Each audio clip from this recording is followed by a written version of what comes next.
Não hora coronar, para mim, quero é penta, me rola. Penta suerte, ¿no? Pasa embajadora oficial. Agora vou dar embajadora oficial.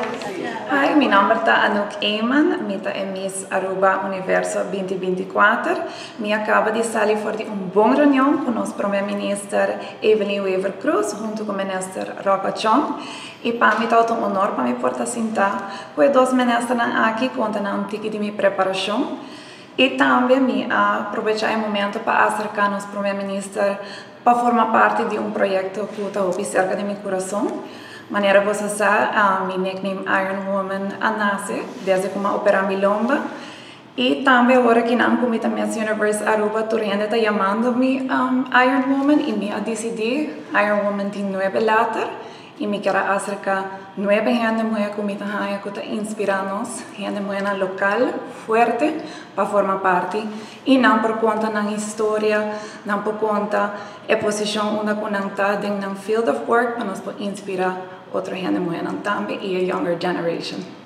E pensei também me invitar a ministra Evelyn Weaver Cruz para formar parte de dia Iron Woman, que significa uma mulher forte, uma mulher resilient e uma mulher com a marca história para a Aruba.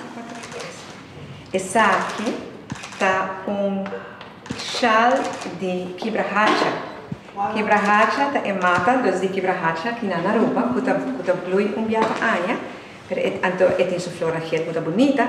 Pero e Quibrahacha, te llama assim, por sobre me decoro tempo como lá da mitad da canta e cantica para nós, e palo de Quibrahacha, que llama Quibrahacha, você se botar hacha dentro e hacha de Quibra. Anda essa aqui me tá sim, me regalava como mulher forte, com símbolo de uma mulher forte.